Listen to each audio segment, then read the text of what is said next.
ये जो पूरा जिस जल्दबाजी में निर्वाचन आयोग ने कदम उठाया है, इससे बड़ा संदेह पैदा होता है।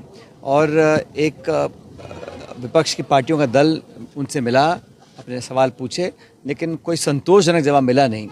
अब इतना जब कम समय रह गया है, ऐसी क्या आवश्यकता पड़ी थी कि इतना लंबा चौड़ा कार्यक्रम हाथ में लेने का। और इस ज़माने में और 2003 के बाद शायद हर व्यक्ति को अपने माँ बाप के प्रमाण का पत्र लाना, ये अनिवार्यता जो दिखाई गई है, इससे बहुत सारे लोगों का जो वर्तमान में लिस्ट में है नाम कट सकता है। और लोकतंत्र की ये खूबी है कि हर एक व्यक्ति के एक एक वोट की कीमत होती है। एक भी व्यक्ति अगर वोट से वंचित रहता है तो वो उस भावना के खिलाफ है जो संविधान में लोकतंत्र के माध्यम से हमको दी गई है। इसलिए निर्वाचन आयोग ने जो किया है, इसकी क्या ज़रूरत पड़ी और क्यों करना पड़ा।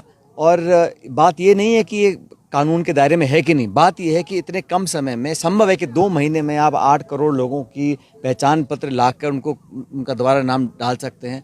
तो कांग्रेस सहित तमाम दलों ने इस पर अपनी बात को रखा है।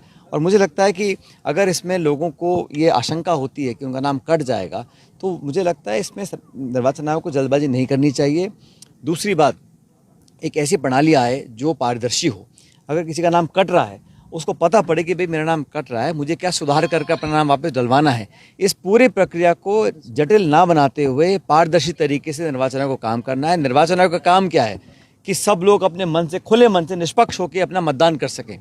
अब आप उनके मन में भय पैदा कर दो कि हमारा वोट कटेगा और फिर ये कन्फ्यूजन पैदा हो जाए, ये सही नहीं है। तो बिहार और बिहारी को क्यों चुना भाई? जब चुनाव वहाँ पे 6 महीने 5 महीने बाद चुनाव है, तो किसी और राज्य में शुरुआत को कर सकते थे। लेकिन कहीं ना कहीं उनकी मंशा पर संदेह उठ रहा है। और क्योंकि वो एक ऐसी संस्था है जो संवैधानिक संस्था है, तो उनको अपना पक्ष रखना चाहिए ताकि लोगों के मन में 1% भी कोई संकोच या संदेह पैदा ना हो कि हमारा नाम कटेगा या हमको प्रक्रिया से दूर रखा जाएगा।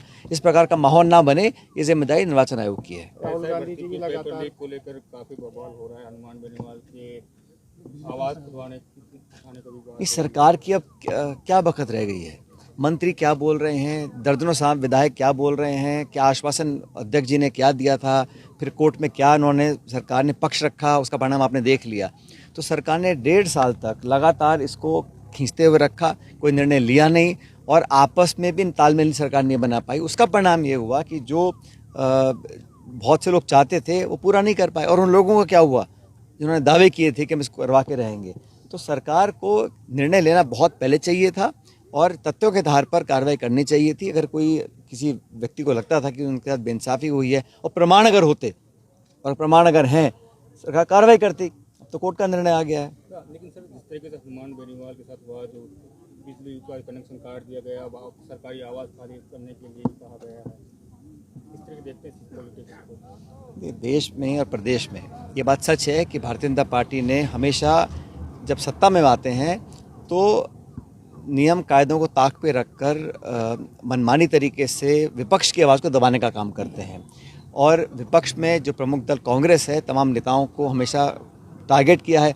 अभी 2 दिन पहले दोबारा सोनिया गांधी जी को, राहुल गांधी जी का नाम खींचा गया उस केस के अंदर। उस केस में कुछ है ही नहीं, जानबूझ के उसको पब्लिक में छवि खराब करने के लिए कभी ईडी का, कभी सीबीआई का, कभी इनकम टैक्स का उपयोग बीजेपी करती है। और जो उनको छोड़ के अब भाजपा में के साथ आ जाता है, वो बिल्कुल फिर पाक साफ हो जाता है।